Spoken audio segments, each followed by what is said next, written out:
17 mai 2020, nous sommes réunis au nom du Père, et du Fils et du Saint-Esprit. Amen.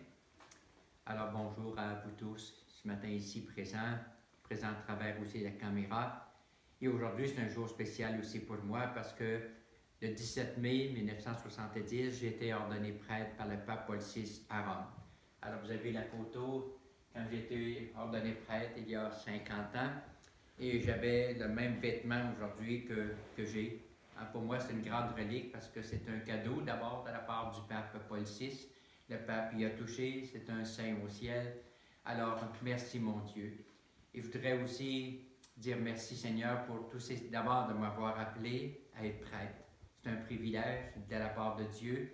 Dieu m'a aimé suffisamment pour m'avoir appelé et d'avoir réalisé tellement de merveilles et choses extraordinaires qu'il a fait aussi à travers moi, puis de réaliser encore l'amour spécial que Dieu a eu pour moi.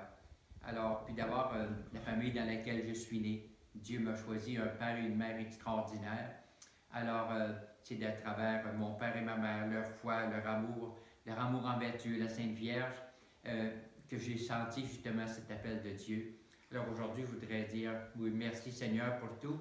Merci pour mes parents, merci pour ma famille, puis merci aussi pour toutes les grâces que le Seigneur m'a données à travers ces 50 ans, tout ce que c'est qui m'a permis aussi de vivre.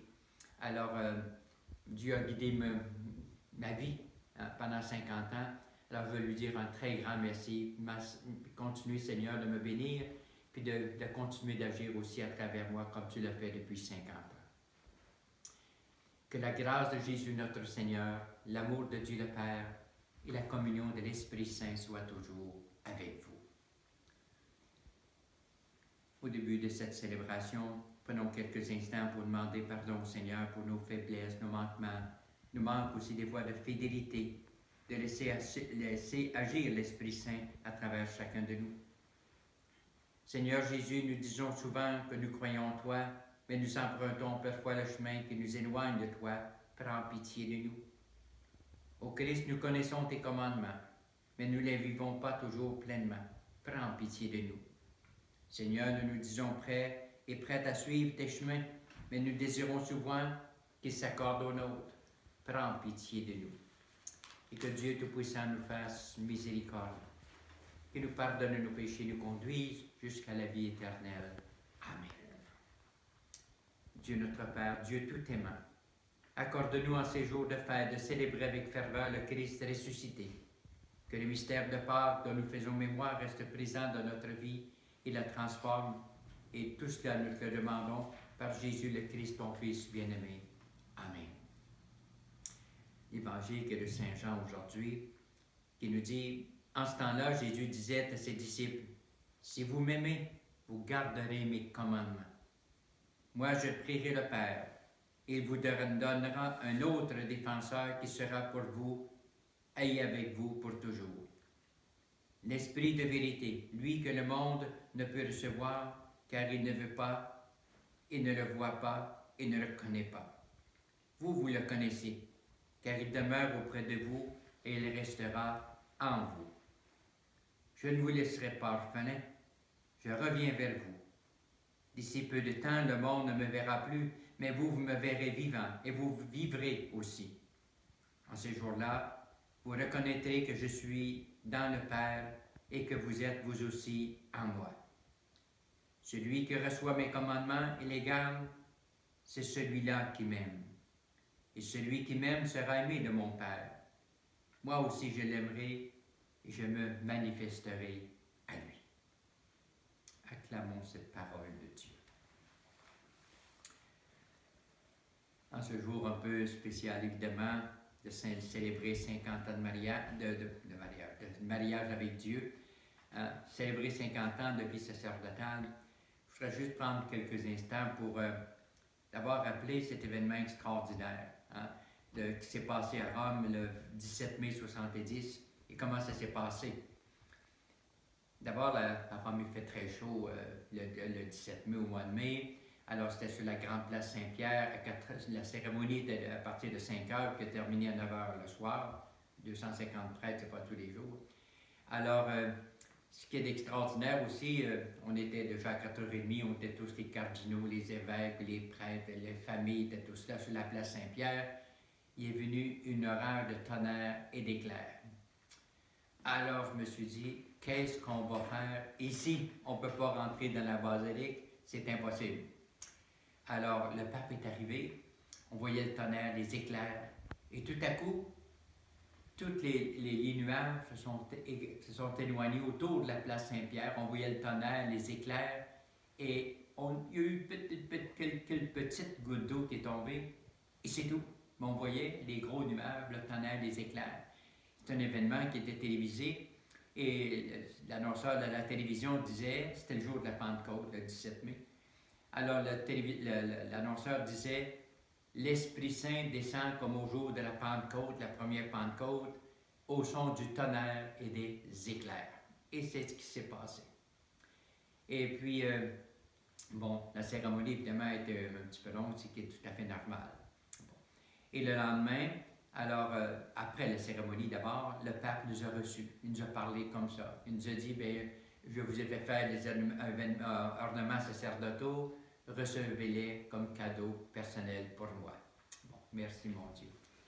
Et puis, bon, le soir, il y a eu un peu une fête et tout ça. Puis le lendemain, la première messe qu'on a célébrée avec 5 de mes compagnons, on est allé célébrer la messe dans les catacombes. Les catacombes qui, pour moi, c'est bien significatif parce que il y en a beaucoup à Rome, des catacombes. Il y a des martyrs, il y a beaucoup de chrétiens qui ont donné leur vie. On enterrait les chrétiens dans les catacombes. Là, maintenant, on ne voit plus les corps, il y a seulement les trous où est-ce que c'est qu'on les enterrait. Mais c'était quelque chose de très significatif aussi, évidemment, pour moi.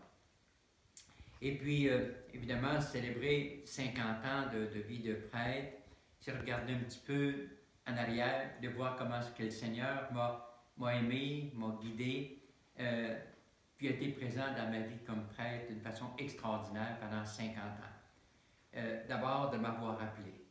Hein? Chez nous, on était une famille de 6, j'étais le dernier des 3 garçons. Et puis, à l'école, à un moment donné, ma maîtresse d'école me disait un peu plus tard, à un moment donné, j'étais en train de travailler à l'école, le pupitre dans une petite école de rang en campagne. Et puis, la maîtresse m'a dit, Colombe, elle a vu une lumière qui est passée par la fenêtre, puis qui brillait sur moi. Puis à ce moment-là, elle s'est dit, Loreo, il va être prêtre un jour. Oh. Bon. Alors, moi, je ne savais pas. Et puis, à un moment donné, bon, j'étais le dernier de la famille, des garçons, mon père avait une ferme, mon père voulait que je lui aide sur la ferme. J'avais décidé de rester avec mon père. Et tout à coup, 15 jours avant que les écoles commencent, il m'est venu comme un éclair. Je suis allé voir ma mère. Maman, c'est pas ça que je veux vivre. Moi, je vais être prêtre un jour. Je veux aller étudier au collège. Alors, bon, on était le lundi, c'était un dimanche. Le lundi, on est allé au collège pour faire mon inscription, mais là, quand on est arrivé, le supérieur a dit « On ne peut pas l'accepter, on a déjà accepté trop.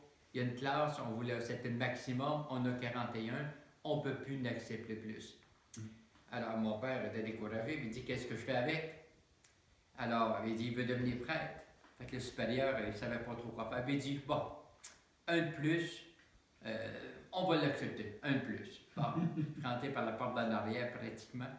Et puis, on était 42, c'était tous ceux qui entraient au collège, devaient avoir au moins l'intention de devenir prêtre. Et des 42, savez-vous combien sont devenus prêtres? Un seul. Wow. Celui, le dernier, qui est rentré par la porte d'en arrière. Alors, bon. Et puis, tout ça de privilèges. D'abord, d'avoir été, on m'a envoyé étudier à Rome pendant 4 ans. Et puis, ça, c'est un privilège extraordinaire de vivre à Rome, d'apprendre l'italien, qui a transformé ma vie, évidemment. Et puis, je suis allé étudier, évidemment, à un moment donné en Espagne pour étudier l'espagnol, parce que la communauté était beaucoup espagnole.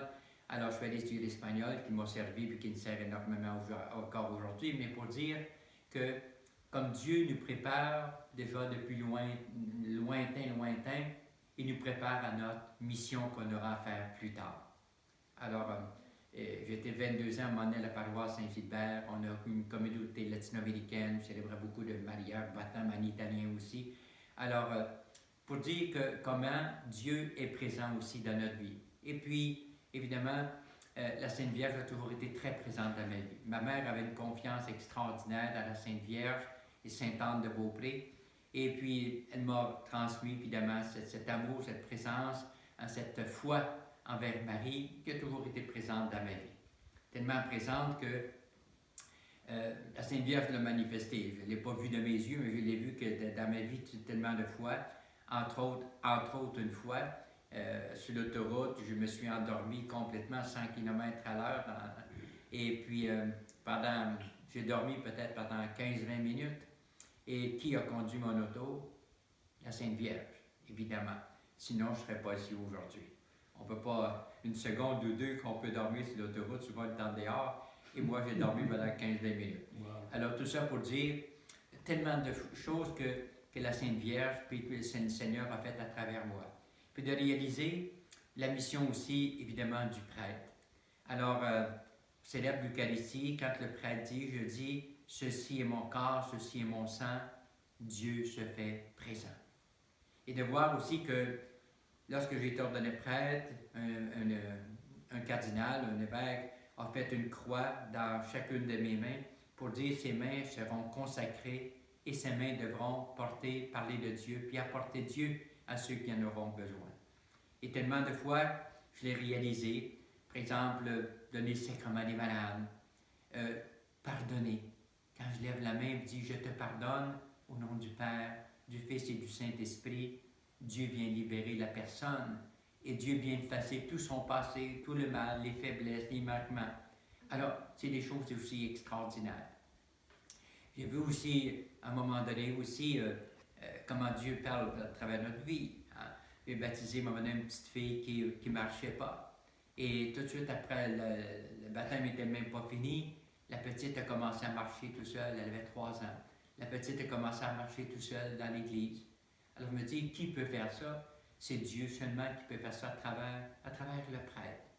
Et puis le prêtre est là, évidemment, un peu comme une croix dans le monde, puis il est planté dans le monde. La croix qui est la partie de en haut vers le bas, le prêtre doit toujours avoir son cœur, évidemment, comme au ciel, tout près de Dieu, pour apporter Dieu aux humains.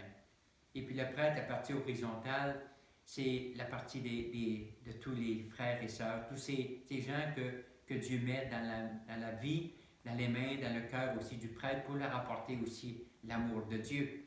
Et puis faire en sorte que, comme la croix qui se rencontre, le prêtre est un peu ce point de rencontre de Dieu et de l'humanité, comme l'a été Jésus sur la croix.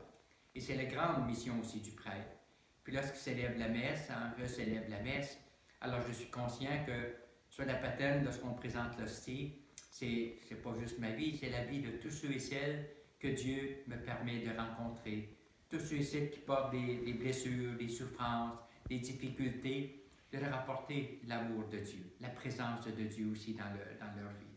Alors, évidemment, c'est une mission qui nous dépasse. Cette mission n'est pas humaine, cette mission est divine.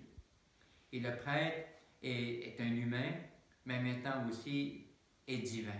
Pourquoi? Parce que tout ce qu'il apporte, c'est pas de lui, c'est pas juste de lui, c'est à travers lui, c'est l'amour, la tendresse, la bonté, la miséricorde du Père qu'il doit faire déposer dans le cœur de tous ceux et celles que Dieu met sur sa route. Alors, toute la mission est grande. Évidemment, le prêtre restera toujours un humain. Pourquoi? Parce que pour mieux comprendre aussi ses frères et sœurs. Alors, je ne suis pas parfait, bien loin de là, mais c'est pour mieux comprendre aussi les imperfections, les difficultés des autres. Alors, c'est pour ça que je me dis, la mission est extraordinaire. Puis aujourd'hui, je voudrais dire, merci mon Dieu de m'avoir choisi, merci mon Dieu de m'avoir appelé, merci mon Dieu de m'avoir montré tellement un amour grand envers moi, sans mérite de ma part, mais de façon tout à fait gratuite aussi de la part de Dieu. Alors je veux dire merci Seigneur et en profiter aujourd'hui aussi pour bénir tous ceux et celles que, d'abord ma famille. La première bénédiction que j'ai eue quand j'étais prêtre, c'était pour ma maman. Mon papa était décédé. Ma maman puis ma famille. Et aujourd'hui, à travers cette bénédiction, je veux bénir ma famille. Je veux bénir aussi ma grande famille. La paroisse, c'est tous ceux et celles que le Seigneur a pu me faire rencontrer dans la vie pour leur apporter l'amour, la bonté, la douceur et la présence aussi de Dieu. Alors je demande à la Sainte Vierge Marie, au Seigneur, de vous bénir tous, de bénir tous ceux et celles qui, pendant 50 ans, ont pu passer dans ma vie, puis qu'on pu chercher l'amour de Dieu, afin que le Seigneur, encore une fois aujourd'hui, vienne combler leur cœur, leur vie, leur famille de joie, d'amour, de bonté et de lumière, de paix et d'espérance. Alors je vous bénis tous au nom du Père et du Fils et du Saint-Esprit. Amen.